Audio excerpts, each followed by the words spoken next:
Вы видели, как плачут старики? Беззвучно, без надрыва и истерик. Слеза сползет в бороздочках щеки, а в выцветших глазах желание верить, что нам с тобой их интересна жизнь, где болит и что приснилось ночью, и слышишь ты, как сердце их дрожит, и как оно тепла простого хочет. Вы видели, как ждут они звонка, обычного звонка по телефону, как сухонькие пальчики дрожат, не замечая кнопочек знакомых. Какое счастье слышать, наконец, их тихий голос, добрый и земной.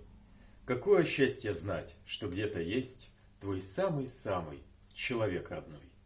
Пусть никогда не плачут старики, пусть голос их звучит по телефону.